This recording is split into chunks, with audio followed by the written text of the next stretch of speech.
F1. Red flag. Red flag's to slow down. What? The checkered flag is waiting. I can see our Chequered Flag podcast being quite spicy. Five Live's Chequered Flag podcast. Hello, I'm Rosanna Tennant, and we have just watched the Mexico City Grand Prix. And with me to chat through everything we've seen is the former Formula One driver Jolyon Palmer and the European sports car champion Alex Brundle. It was an interesting race. We thought we had all the ingredients for something quite spicy, guys. But in the end, the story was written that Max Verstappen took the spoils ahead of Lewis Hamilton in the Mercedes and then Charles Leclerc completing the podium in the Ferrari. Max Verstappen making light work of things at the start, Jolyon. We knew he had to sort of get that move done on the two Ferraris who'd locked out the front row. Did you see it coming that quickly, though, in the Grand Prix? I hoped it wouldn't for the interest of all of us, really. Verstappen was always the favourite, but as soon as he got the start, you could see he was just between the two Ferraris. Sainz didn't get away very well at all, and then Leclerc couldn't cover the inside quick enough. Verstappen was through, and once he's on the inside heading down to turn one, the job was done really for him, wasn't it? Is that dramatic in 2023? Ferrari's best chance was to keep not only the lead, but to keep a 1-2. If Verstappen even split them at the start, we were thinking that was going to be a long shot for them to come back. And it took about 100 metres. There we go, 100 metres of, as you said, Alex Brundle, jeopardy in this Mexico City Grand Prix. He was punchy, wasn't he? Going straight through the middle of the two of the Ferraris. Yeah, the second phase of the start was just so good for him, and had that drive down towards the first corner. I was surprised by how little punch the Ferraris had, if I'm honest, and surprised how little formation flying there was from them. They could have easily stacked up on that inside line and made Verstappen go the really long way round into turn one. And as JP said, as soon as he split them, and then got down the inside, it was game over. The problem was Sainz just didn't get away well enough, so they couldn't go formation flying because Leclerc was ahead, but then Verstappen was quicker to get to the inside than Leclerc was. So that was that. Leclerc, could he have gone more dramatically across to the inside? Possibly, but then Verstappen might have even just had the speed to go around the outside of him. He had the best start of the three. And yes, Sainz not getting such a good getaway left that inside shot open. And then Max Verstappen managed to pull a nice gap. It was a race of two halves. We had a red flag caused by the Danish driver Kevin Magnussen in the Haas, a suspension failure for him, perhaps due to excessive heat. That's what we're hearing from the team at the moment. But that brought out the red flag. And just before that red flag came out, Max Verstappen had pitted yet again. And it seemed like that was perfect timing for him in the Red Bull. But actually, the red flag sort of reset things. And at that moment, I imagine Max might have been a bit nervous about the restart, because we had a standing restart, didn't we, Alex? I mean, if you think he streaked off into the distance after the red flag, you should have seen the Grand Prix we might have had if they let Max Verstappen have a safety car pit stop, pop another set of tyres on, and others and those two Ferraris behind didn't get that luxury. Then he would have really been off in the distance. But yeah, he was under a tiny bit of pressure. He had to then deliver another standing restart on maybe a suboptimal. He started on the hard, didn't he? A suboptimal compound of tyre. But again, he just found the pace, streaked off into the distance. Yeah, it really wasn't the spiciest of Mexican Grand Prix, was it? It was salsa free.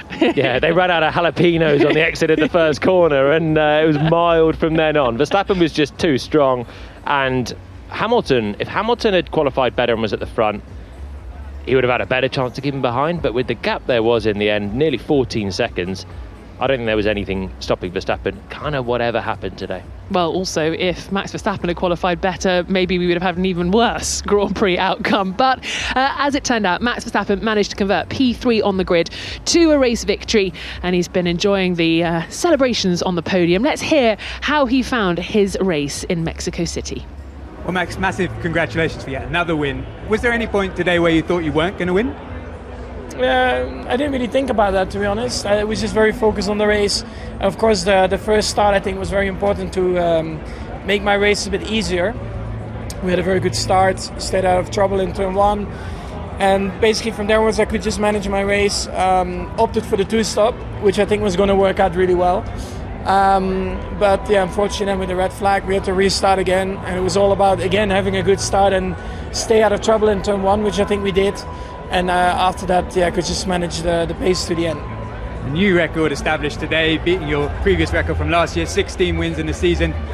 Max, the title's done. How do you keep this fire in your belly, or is that just the way you're hardwired? Winning is very motivating. Max Verstappen, your race winner in Mexico City, and the only Red Bull to take the checkered flag because Sergio Perez crashed out at turn 1 on lap 1. Coming together with the Ferrari of Charles Leclerc, and it was a case of 3 into 1 doesn't go, Alex Brundle, because there was not really space. How did you see that incident with Sergio Perez and the Ferraris? He tried to make it round the outside of Verstappen on the inside, the Ferrari in the middle in turn 1 of Charles Leclerc, and it was never going to happen for Sergio Perez. If they both braked on the limit, he was never going to be able to get all the way around the outside there. I sense he really wanted to lead his home Grand Prix and almost attacked a little bit too hard to try to make that happen. If it had have come off, it would have been an utterly incredible move for Perez, but he cuts down to the apex. There's plenty of space outside him. He could have cut across the grass, he could have cut across the runoff, chose not to do either of those things and found himself out of the Grand Prix. Remember, he started in 5th place. He had a huge treble slipstream on the long run down to the first corner, and it would have been quite some move if he'd gone from 5th to 1st at the start in his home Grand Prix. And I agree, that was the lure for Checo.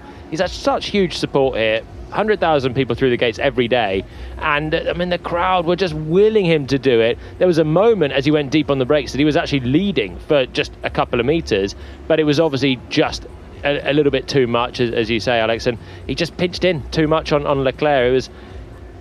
It was a hopeful pass to try and come through, and it was, I think, there's a bit of excitement in his home race maybe. Looking for a little bit of glory on home soil. Let's hear from Checo Perez, and then we'll talk more about how his race got away from him this afternoon. Sergio, I'm really sorry to see you out of your home race. Tremendous start from you, but then it all went wrong into turn 1. Where do you feel the blame lies in that incident? To be honest, I really feel it was a racing incident. The gap was there, and obviously as a driver you take a risk going three cars into turn 1 with these white cars, and I took a risk that I paid a high price for it, but I was also honestly not expecting Charles to brake that late, as he was in the middle, so he had a bit less room for maneuver, and as I was ahead of him, I thought like he was going to bail out a bit more, but obviously in those decisions everything happens really late, and it just happened everything a little bit too late, and unfortunately I had a lot of damage in my car. You're a Formula 1 driver, but you're also a human who feels emotions, pressure. How are you feeling with all that pressure on you at the moment, all the noise surrounding you? I feel as privileged as ever, you know. I mean, look at the crowd. There is no one that has experienced this amount of support, and I'm second in the championship. There are still 3 good races to go, and I try to go for the win at my home Grand Prix. I mean, what else could I have done or do, you know? I saw the gap, I went for it. Yeah, I risked it too much, but I wanted the win today. A disappointed Sergio Perez, but saying that it was a racing incident, a little bit over-ambitious. You guys alluding to the fact that when you're on home soil, you're trying to give a little bit extra, trying to do a bit more for the fans who've come out to support you, and then it gets away from you. We've seen this with Daniel Ricciardo in Australia, losing it on the first run down to turn 1 back at the Australian Grand Prix a few years ago, and now Sergio Perez also falling foul of that sort of almost curse of a home race sometimes. Did you ever get particularly excited at a home race? Snetterton in the junior series, you get the extra buzz heading into riches. Or Silverstone in the World Endurance Championship. You know, you've got a good, slightly different setup, but Snetterton wasn't cutting the mustard for you, the Norfolk boy. Then you cannot beat Snetterton about this time of year. I thought you were about to say you can't beat mustard in Norfolk. There we go. That definitely too. But for Perez, you got to remember, you follow their journey through the weekend. There are all of those extra media activities. You're followed everywhere by adoring public. You can't avoid the concept that it's your home Grand Prix, can you? It's such an extreme difference from everywhere else you go. And you must get a sense as a driver in Perez's position, under pressure for your seat, that if you do something magic in Mexico, whip the crowd up and do an amazing job for the team, you might just be able to turn the ship around. Come on, Jolien. What about you at Silverstone? Yeah, look, I wanted to put a show on for the crowd in 2017. I was starting 11th. I'd visualised the start. I knew I was going to roar through, and I had a hydraulic failure on the way to the grid. My hopes and dreams were dashed, Rosanna. But I think for Perez, I think the Mexico Grand Prix is even different for him than the British Grand Prix is for drivers. I mean, Hamilton is the star of the show often at Silverstone. Norris got a huge reception when he took the lead this year, but Perez is the only Mexican driver on the grid. They love him in Mexico, and they've only had 6 Grand Prix drivers in their history. It's a bit like Verstappen at Zandvoort. You know, there is 100,000 plus people there for one guy only. When I was at Silverstone, that huge crowd, I didn't feel like they were all there for me. I thought some would be for Lewis, maybe some would be for Jenson Button. Yeah, I'm sure they were. I saw 1 or 2 Palmer flags. Your family were there, I'm sure, cheering you on. Yeah, and I couldn't quite hear them over the 100,000 Hamilton fans on the day, which was a shame. But I think for Perez, you know, you get the buzz. You're in Mexico, on home soil. Every single banner around the not only the track, but the city, the billboards, they're all with his face on it. Mexico have a driver in the best car, fighting for not a world championship anymore, but second. So he's getting an extra buzz, and the media, the PR activities, you can't escape it. And when you're bearing down on the first corner, you're on the outside, you're thinking, well, I can take the lead here. I think it becomes a bit more exciting in Mexico for Perez than it would have been if that was Qatar, for example. Maybe he'd have done the same thing, but I think that must play on your mind a little bit. So Perez was our first retiree in the Mexico City Grand Prix. The crowd absolutely hating it.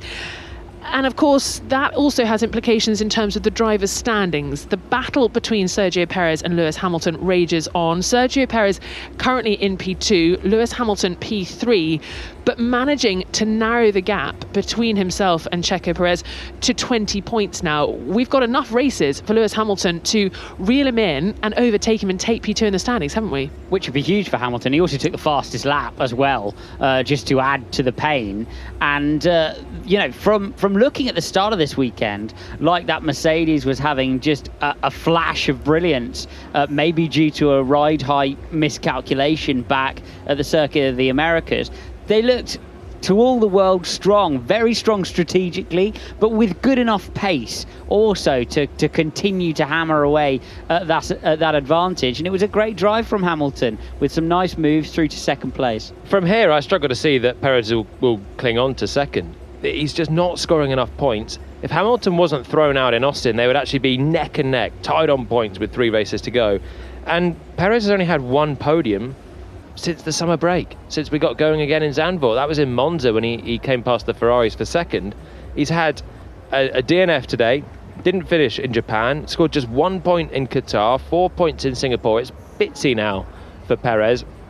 And I think with the pace of the Red Bull today was a huge opportunity for him. But Verstappen waltzing away at ease, this is the sort of day where Perez should have had at least a podium, particularly when Ferrari were nowhere in terms of race pace. Hamilton might have been close. Perez was ahead of Lewis Hamilton, and this should have been an easy podium and maybe a second place for him today. And that's the sort of points when you got Hamilton bearing down, you can't afford to give up.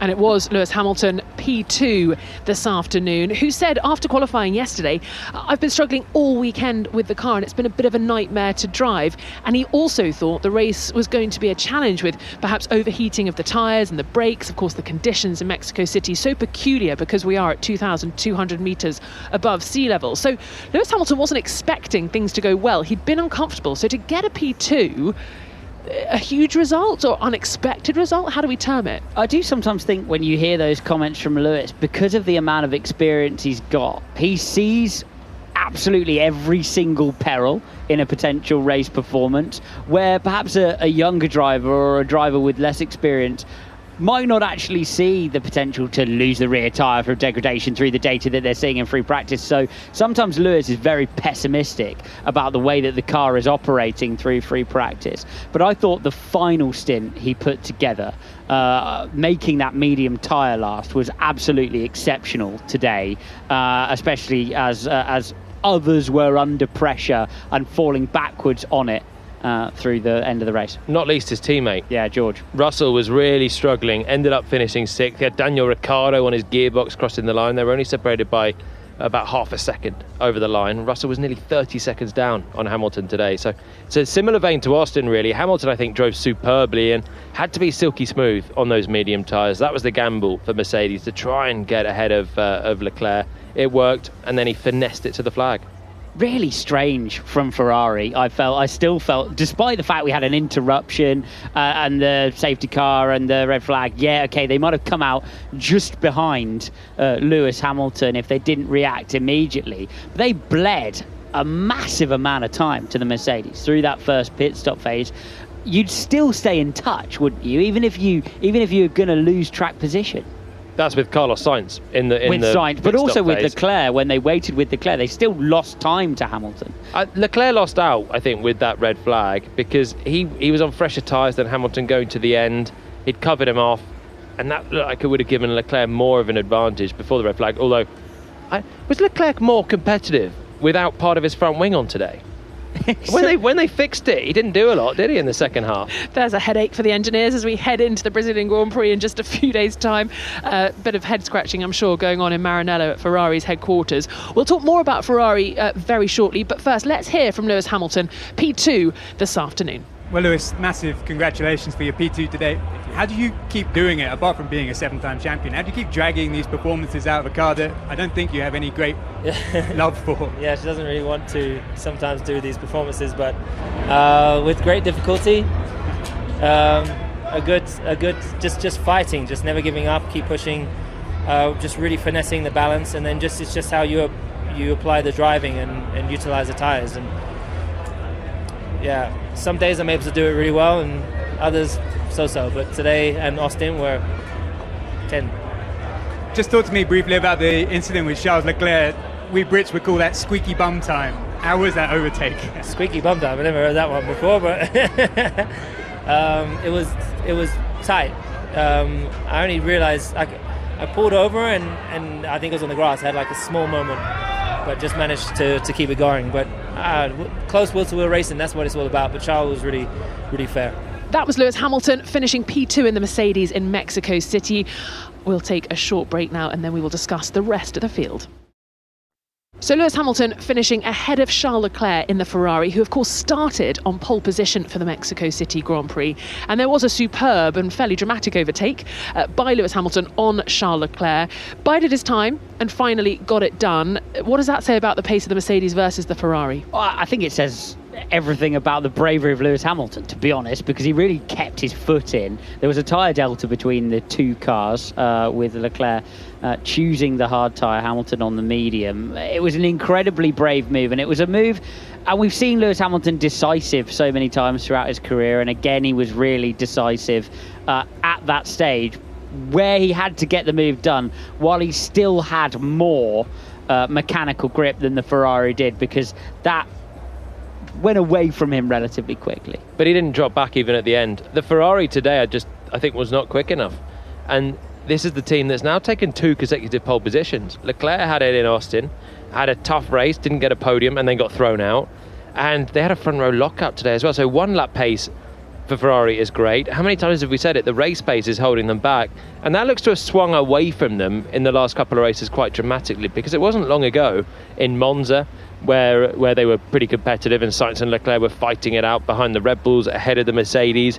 Then you've got Japan, where they were again ahead of Mercedes on circuits that have got, well, certainly Japan, higher degradation, high loads. But the last couple, it's been like the Ferrari of old again, with degradation being really nowhere, but they're flying on 1 lap. It's that mercurial problem for them. It is, absolutely. So Saturday's good, Sunday's bad for Ferrari. And as we get into the sort of twilight zone of the 2023 season, what does that mean for 2024 with how they understand their car? Because it's all very well showing up on a Saturday and taking pole position, but the points are handed out on a Sunday. Yeah, you've got to get it right, because the problem is you start to nail yourself into a strategy. Take today, for example. You know, Mercedes sit there with an option, at least, to put the car on the hard, or to retain the hard, or to throw the car on the medium. Ferrari have to run the hard, and as such, find themselves under pressure in the early phase of the stint, because they can't get the medium to the end of the race. And that's the issue that they've got. it's nice to have a car out there performing in qualifying, but honestly, I think, to be honest, they more outperform the car in qualifying than underperform in the race. And they're still locked in this battle, aren't they, with Mercedes in the Constructors' Championship?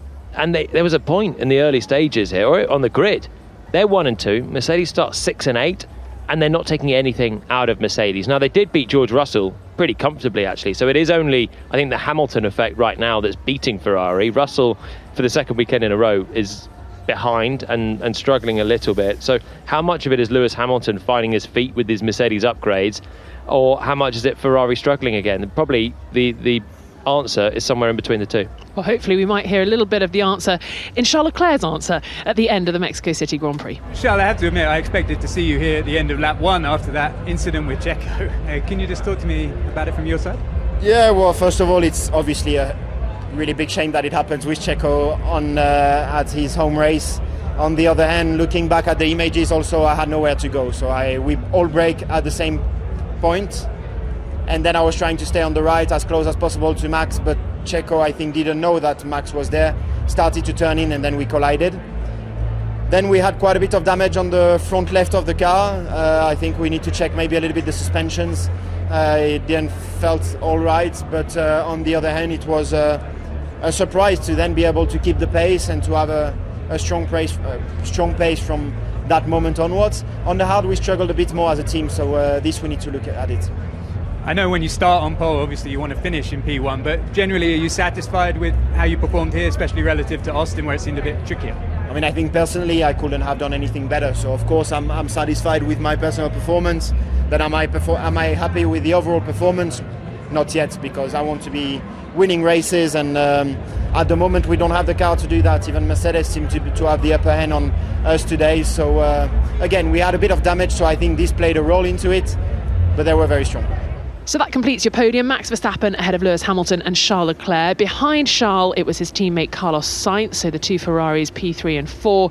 Then Lando Norris, who would have thought it? Started from P17 and worked his way up to P5. What was it? A combination of good strategy, good driver, good car? Where are we putting that on the old spectrum? I think he just had the speed. He put in a nice lap at the end of the race. He went for a fastest lap right at the end of the race and didn't quite get there. But he really did have the speed today. And can you imagine what he would have been able to do if qualifying wasn't such a farce? His first run on the medium tyres in Q1, he had a fueling issue and had to abort it. The second run, he made a massive error. Obviously, he has to start from right at the rear of the field. But there were lots of very neat, very tidy moves, which I think benefiting by being on a slightly different strategy to the cars that he was passing and having a tyre delta, Lando Norris pulled off really nicely. It a breeze to an easy podium. Had he not started from the back of the field, he might have even got close to a podium had he not lost 4 places and gained 4 places on the last restart as well, because he already got himself up to the top 10, lost 4 spots on the second restart, dropped down to 14th, maybe even 15th, and then recovered to 5th. He was only 10 seconds away from Leclerc at the end of the race. So with that pace, with all of that overtaking, and some of his overtakes were really good. I think it was some of the best I've seen Norris in wheel-to-wheel in this Grand Prix. Certainly the one on Ricciardo was aggressive and clean against a driver that also had a brilliant day today. It was a mixture of everything. And I think for McLaren, it would have been a certain podium had he not had the Q1 troubles yesterday. I think with DRS and DRAT and slipstreaming being weaker, this event really showed up Lando Norris's ability to play the energy system. He's so good at it, getting the overspeed by storing energy up and using it in the right places. And I think that's how he was able to make those moves through the pack. Yeah, he was on fire today. I think fired up because of those woes he'd had in qualifying yesterday. Behind him, George Russell, who we've already mentioned was slightly struggling today. P6 for him, ahead of Daniel Ricciardo in the AlphaTauri. Now, he had a great qualifying session, lost a few places, so finished P7. But what does this tell us about the future of the Aussie driver? Back in the AlphaTauri seat after a few races away with that broken metacarpal in his hand. This is just what he needed, wasn't it? He seemed revitalised this weekend. Finished 7th, was very close to 6th, scored some good points for AlphaTauri, and that's their best result of the season as well. They jump Haas, and they actually jump Alfa Romeo as well, by virtue of 7th place for Daniel Ricciardo. So it's actually momentous for the team, and that won't be lost on their employers either. But for Ricciardo, he's always been good in Mexico. It was his best race last year as well for McLaren. He was ahead of Norris in the race then. So you wonder if there's a little bit of that. His qualifying was sensational. His race was very solid. The one thing I would say, well, actually, no, I'm going to say two things. So bear with me. The first thing is... we don't charge per How word. long's the pod? So the first thing, he's got to keep it going, this sort of form, for 3 more races, because we haven't really seen anything like this since he's been in that AlphaTauri, and he's had a few races so far. I know he's been away for a few as well, but this was a marked improvement. But the second thing is the caveat to that. What could Tsunoda have done this weekend had he not been forced to start from the back? Because he was on a different run plan from the word go. He didn't even sit in the car in FP1. So Ricciardo had the upper hand on his teammate the whole way through. Tsunoda never tried to qualify properly when Ricciardo was 4th. And Yuki was having a really strong race as well. Tsunoda was trying to pass Piastri when those two came together. And that was for 8th position, which would have put him right behind Ricciardo at the flag. From the back of the grid, would have been sublime from Tsunoda. So that's the one caveat. Was the AlphaTauri just stonkingly quick around this circuit. And this was what our BBC chief F1 writer Andrew Benson was saying during the race, wasn't he? That it's taken so long for people to realise the AlphaTauri is actually a really good car. It's been so much moving and jostling for position with the drivers. Of course, Nick de Vries out, then Daniel in and out with the injury, then Liam Lawson in. So maybe it's just taking some time to get some drivers to feel comfortable with the car. You always wonder when there are those exceptional performances and moments, flashes of speed, whether they're just the moments that either the drivers are delivering the capability of the car, or whether that's the capability of the car and they're underperforming the rest of the time. So it's hard to know whether they're exceptional performances or just what should be happening. But when you look at Daniel Ricciardo today, what really impressed me beyond his pace and hanging on at the front early on was clumsy move eventually from Yuki Tsunoda, finds himself backwards down at turn 1. Daniel Ricciardo, very similar battle with Lando Norris, but knows when to cede the position, knew when to give it up, kept himself in the race, and as a result, he is the AlphaTauri driver taking home points, and Tsunoda is not. Jolien, you said employer when you said this result won't be lost on Daniel Ricciardo's employer. Are you saying AlphaTauri then, or are you saying Red Bull and Christian Horner et al? The two. They're the two different entities, but one and the same boss, isn't it? It's Helmut Marko, Christian Horner, whichever one you choose, or both. They're the two that you've got to impress. Be wise with who you call, I have to say, I imagine on that. Yeah, exactly. I think it depends if you want good cop or bad cop. Yeah. But I'm pretty sure even they don't quite disagree who's in charge most of the time. Yeah, even Christian Horner probably is worried about calling bad cop Helmut Marko sometimes when things go wrong. He's a tough man to please, Helmut, but he would have been pleased with Daniel Ricciardo. And I think it's Christian Horner, really, is his decision to bring Ricciardo back. He's got a lot of time for Daniel, 7-time Grand Prix winner with Red Bull. He's won one with McLaren as well. And he's a charismatic guy to have around. It's in their interest for him to be back on good form, particularly, of course, with Perez having a tough day today again. That's why he's back, to try and go into the Red Bull. So, of course, they're keeping an eye on him. But as a team principal, it's difficult to compare like for like. Perez out, lap 1, turn 1 incident. Perez himself calling it a racing incident. Can you compare it with a performance like Daniel Ricciardo's today? It's so hard, isn't it? These circumstantial bits and pieces that you have to sort of put into the mix. But it's a results game, Rosanna. It's a results game at the end of the day. And the stopwatch, the trophies, the podiums and the points never lie in the end. And as we get more and more races, as in each Formula One season, with the season ever expanding, they lie even less because you get such an average of the driver's performance. But also, the average of Ricciardo's performance is not in the points yet. 13th, 16th, 15th before this 7. So that's just the thing to temper it with. Today, Ricciardo smelling of roses. Perez is in a tough moment in his career right now, clinging onto that drive. But that's why, again, Ricciardo, he's got to keep it going for the last 3 to make Red Bull, or to force the management to make a decision. Agree. Needs to hang on to that momentum. Well, behind Daniel Ricciardo is a driver who, of course, filled in at McLaren once Daniel Ricciardo had gone, or maybe it was the other way around. We never really know with all of those tweets that came out last year with Oscar Piastri now at McLaren. He finished P8 today, ahead of Alex Albon in the Williams. P9 for him after he showed such promise, didn't he, in those practice sessions. But a few points, or a couple of points to take home for Williams. That will be rewarding, I imagine, after the weekend that they've had. Incredibly rewarding after what was a slightly underwhelming qualifying session for Albon after the pace they'd shown at some points through the weekend. But yeah, good to bank a load more points. Another disappointing race though for Logan Sargent, coming to blows earlier on. So again, the gulf between those two continues, and will the conversation open up again about whether Sargent should be continuing in that car? Yeah, I don't even know if it really closed off. Sargent's still under scrutiny, the last space available on the grid, and not a great day for him. But Williams will be thankful for those 2 points for Albon. They're 7th in the Constructors' Championship, should be safe. They've got 12 points back to the teams behind, but with AlphaTauri showing this form late in the season, if Tsunoda had scored, they'd have bagged big points, more than 10 points in a single race. So they need everything they can get at the moment, Williams. Yeah, plenty to watch out for as we get towards the finishing post of 2023. The final point was given to Esteban Ocon in the Alpine. He was ahead of his teammate Pierre Gasly. Tsunoda, with that spin and the contact with Oscar Piastri, pushing him down to P12 ahead of Nico Hülkenberg, P13. The only Haas to finish because of Kevin Magnussen's accident. Then it was Valtteri Bottas ahead of his teammate in 14th, and it was Zhou Guanyu there for P15 in the second Alfa Romeo. So we move quickly in Formula One. I know that almost goes without saying, but in a few days' time, we'll be talking about the Brazilian Grand Prix, and it's a sprint weekend, and this is a special track. People love Interlagos, and it looks like you've got something to tell me very importantly. We're running out of time. So I thought this last night.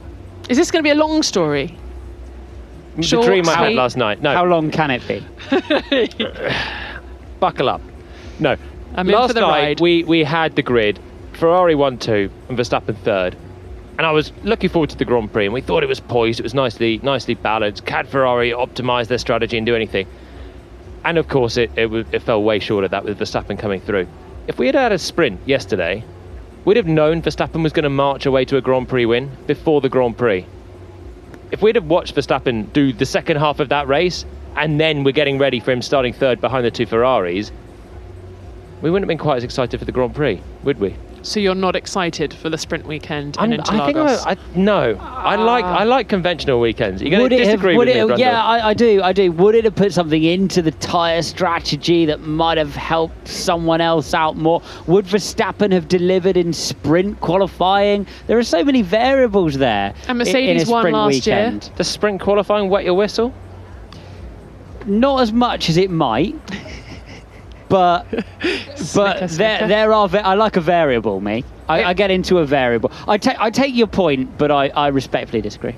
Just food for thought. That's all. Yeah. I'm done now. Apply to the speaker, but I disagree. No, I welcome all opinions. Either way, we will have a sprint weekend in Brazil in a few days' time. So yeah, Jolyon Palmer, you buckle up because you're going to enjoy that ride, I'm sure.